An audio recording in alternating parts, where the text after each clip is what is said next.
Perkenalkan, saya Doni Ardian Putranto dari Pendidikan Dokter tahun 2012. Saya akan memberikan beberapa saran kepada teman-teman untuk ke depan di semester 6. Yang pertama, tentang ilmu kesehatan anak. Di sini kalian akan menghadapi departemen yang luar biasa, di mana SKS-nya 4, mata kuliahnya banyak sekali. Saya ingin memberikan saran bahwa banyak-banyaklah membaca textbook, dalam hal ini Nelson atau buku biru atau PPT, karena ketika ujian kita menghadapi soal yang sangat-sangat luar biasa. Soalnya hanya 50, PPT-nya 60-an, dari mana kalian tidak akan mampu membaca keseluruhannya, hafal per PPT dan lain sebagainya. Rajin-rajinlah belajar, jangan lupa berdoa, dan yakinlah kalian bisa. Penyakit dalam atau internal, sama dengan ilmu kesehatan anak atau pediatri, penyakit dalam ada 4 SKS. Hanya saja beban atau stresnya tidak seberat pada pediatri.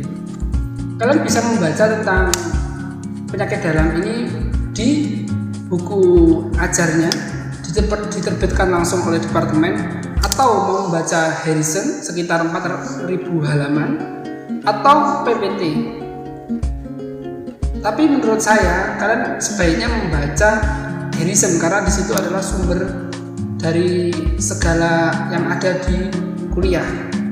Dan pesan saya, jangan menghafalkan soal tahun lalu karena belum tentu keluar. Terima kasih. Untuk yang ketiga adalah radiologi. Sebenarnya radiologi ini cukup simpel, soalnya juga tidak banyak berubah. Hanya saja kalian harus memiliki bank soal yang banyak. Jadi tidak melulu membaca soal tahun lalu, tapi sebaiknya membaca soal-soal 5 tahun yang lalu atau yang lainnya. Untuk PPT, bisalah belajar dari PPT, tidak perlu textbook. Terima kasih. Yang keempat adalah ilmu kedokteran jiwa atau psikiatri, sama dengan yang lainnya 2 SKS. Kalian bisa membaca bahan-bahan kuliah dari diktat atau bukunya Prof. Maramis atau PPT kuliah. Tapi selama kuliah biasanya dosen itu akan memberikan penekanan mana yang harus diketahui mahasiswa, mana yang tidak harus. Artinya penting dan tidak penting. Untuk soal-soalnya adalah kesamaan dengan tahun lalu, tapi tidak akan plek atau sama dengan tahun lalu. Terima kasih. Penyakit saraf atau neurologi, 2 SKS juga. Banyak sekali materi yang harus dipahami tentang saraf, dan kebanyakan mahasiswa itu tidak belajar dari awal. Jadi sistem SKS, pesan saya, departemen telah menerbitkan buku. Kalau bisa beli saja, tidak apa-apa, sangat membantu. Kemudian dari PPT juga membantu. Cuma di kelas dosen itu hanya membahas tentang sekilas. Kita harus banyak membaca buku di lainnya. Textbook yang baik atau cukup membantu adalah DUS. Kalau kalian mau baca bisa di perpus, rumah sakit, atau kalian beli di toko-toko buku yang lainnya. Terima kasih. Yang keenam dan yang ketujuh adalah ilmu kesehatan kulit dan kelamin dan forensik. Kenapa digabung? Karena ini adalah kuliah yang cukup membantu bagi kalian. Soal-soalnya juga hampir sama, tapi ya tetap harus belajar. Jadi tidak ada diktat khusus atau buku khusus, cuma dari kulit itu ada buku yang diterbitkan.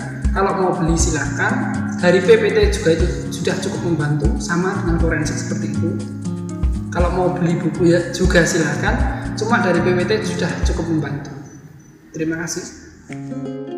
Yang kedelapan adalah farmasi kedokteran. Kalau dibilang sulit, ya tidak terlalu sulit. Dibilang gampang juga jangan meremehkan. Buku wajib yang ada di sini adalah Ars Prescribendi, karangan Prof. Nanizar Zaman Yunus. Kalau menurut saya wajib beli. Harganya murah, sekitar 70-an ribu. Kalian bisa beli di mana saja.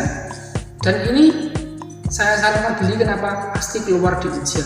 Soal ujian 80% teori dan 4 soal adalah soal esai. Dan ini sangat membantu. Esai di sini adalah menulis resep, asli menulis resep. Diperhatikan. Jadi kalian bisa belajar dari mana saja, terutama dari bukunya Prof. Nanizar ini. dan PPT dari dosen-dosen. Terima kasih. Yang terakhir adalah KKN. Kalau mau dibilang ini kuliah yang repot atau yang lainnya, ya silakan. Cuma ini adalah rekreasi kalian di semester 6. Kalian bisa jalan-jalan kemana saja. Cuma ya tetap KKN-nya tetap diperhatikan. Di sini 3 SKS ya cukup tinggi. Jadi sebaiknya dapat A karena akan membantu kalian dengan kuliah yang lain. Jadi saran saya, kerjakan baik-baik, jangan bikin ulah. Kalau dulu pengalaman saya prinsipnya, kalau kalian tidak membuat atau bikin ulah selama KKN, insya Allah nilai akan A. Jadi aman. Terima kasih. Sekarang pesan.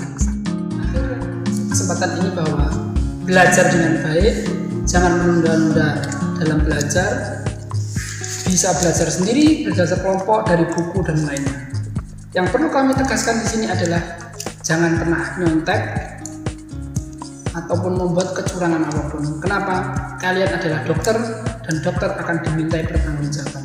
Mungkin tidak di sini atau di manapun, tapi ingat Tuhan akan menghakimi kita di akhirnya. Terima kasih. Wassalamualaikum warahmatullahi wabarakatuh.